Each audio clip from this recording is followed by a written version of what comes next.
Don't give FIFA credit for kicking out Russia, they are only motivated by greed. FIFA is a uniquely spineless sporting governing body.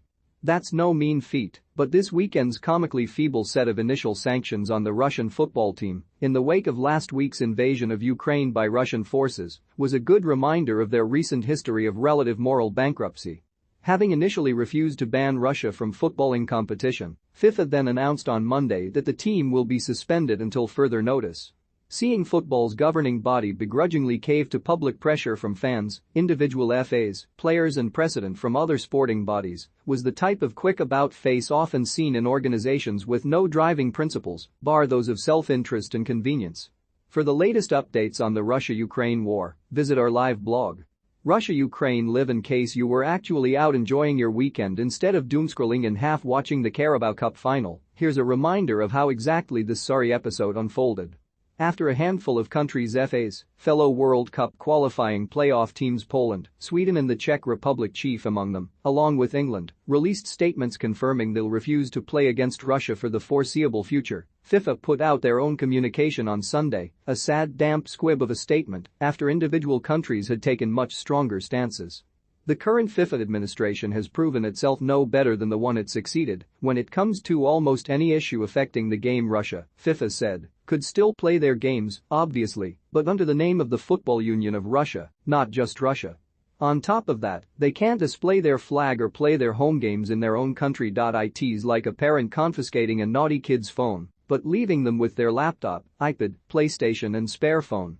In a week that's seen sporting bodies cancel the Russian Grand Prix, move the Champions League final from St. Petersburg to Paris, and remove Russia from the Eurovision Song Contest, Eurovision is a sport I won't be taking any questions on this. FIFA's strong response was to effectively tell Russia that they can just carry on, but as the unlicensed video game version of themselves.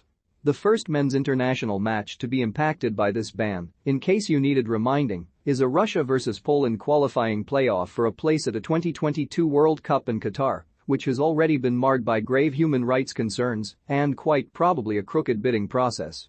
No chance of anything corrupting the beautiful game's integrity there, no siree. While FIFA's climb down a scarce 24 hours later corrects the initial howlingly bad verdict, the motivations of greed and cowardice that drove the decision haven't gone anywhere. Their soft touch on this isn't a surprise, or at least it certainly shouldn't be. This is an organization keeping their World Cup in a country where more than 6,500 migrant workers have died since the tournament was awarded, many of them working on building and expansions intended to prepare the country for the tournament.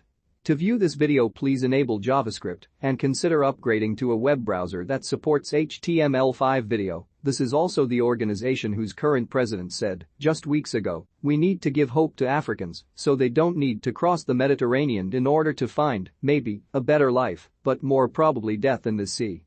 Incredibly, those comments were made in reference to the money grab plot to hold a World Cup every 2 years rather than every 4. And again, the current FIFA administration has proven itself no better than the one it succeeded when it comes to almost any issue affecting the game or its surroundings. Incidents of clear racism are scarcely met with anything more than a short behind-closed-doors order and fairly insubstantial fine, such as the judgment handed down against Hungary last year, even while they were serving a separate UEFA punishment for a similar incident. There's a stench of cowardice about the sanctions they continually refuse to hand down to member FAs, as if they're afraid that doing anything as extreme as stopping a country from playing international football a few times a year might dent their $5.5 billion in assets or, worse, mean that someone actually has to take a moral position on something. In response to any action against Russia, there will probably be a lot of tedious posturing about keeping football non-political, as if politicization hasn't run through the veins of the sport since money and national teams were introduced.